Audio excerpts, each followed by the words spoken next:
Hello, Paul. Thank you for being here with us at Tomorrowland with DJ Mag Italia. My first question is, usually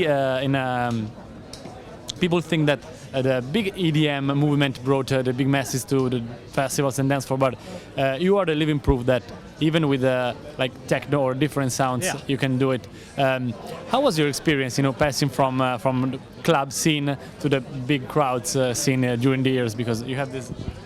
Yeah, it was very difficult for like the 2 years after the movie came out. So I still played in the clubs, but the clubs were just too full with thousands of people outside. Always the police had to come, very bad. So this years of transition was a little bit hard. But since I arrived on the big stages, also on all over music festivals with rock bands and stuff, I actually feel much better there on stage because there is nobody very close to you who can pour beer in your equipment. So all the years when I played in the clubs, I was always very scared that something happens to my equipment. And how did this change affect your style, your music, your approach to DJing and to live shows?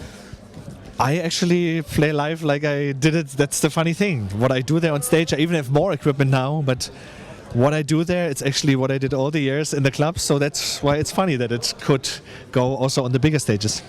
And talking about your brand new album, what should we expect from this new record? It's a very personal album because I took a lot of time for it, not like for the last two ones where, much touring, not much time. So this time already in 2013 started to playing, not so much, a little less, and worked for 1.5 years. And then it gets like a much higher density, much better, bigger complexity. Sometimes also taking that all away for 1 month, doing nothing, and then going back to it. And so it gets like several layers and much more complexity. So the motto was spring, printemps was the motto.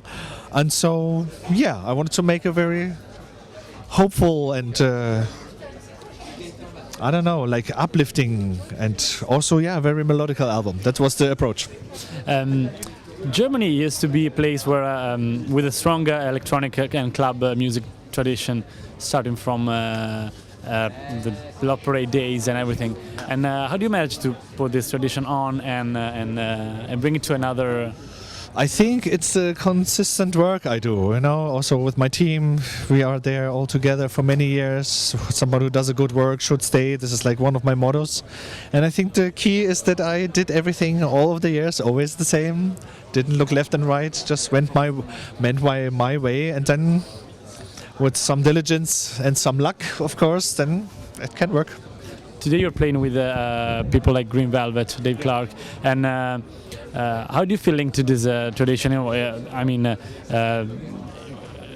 Years ago, this kind of scene was more, united with under the big name of techno. Then somebody switched to more housey sound, and then it looks like everything is reunited under this kind of big concept sound. Yeah, that's why. That's what makes no problem when I play between Chris Liebing and Dave Clark. So why not? Maybe 10 years ago they would have not done it. They would have booked like straight this sound for this stage and straight this sound. So, but why actually? So there's so much. I think it's also one of the strengths of electronic music that there's so much. Even in Berlin, like several parallel scenes of different kinds of electronic music exist. So I think it's one of the big powers of techno. And who were your heroes when you were a kid, dreaming of this life, dreaming of being on stage in front of thousands? When I was not dreaming on the stage, that's the thing. Maybe I'm so successful because I was never wanting to go for the fame or anything. I made so many years starting in this. We didn't want any fame. We were so underground that I told my uncle when he asked me, "Hey, you play live, but we never hear in the press from you." No, it's because it's so underground.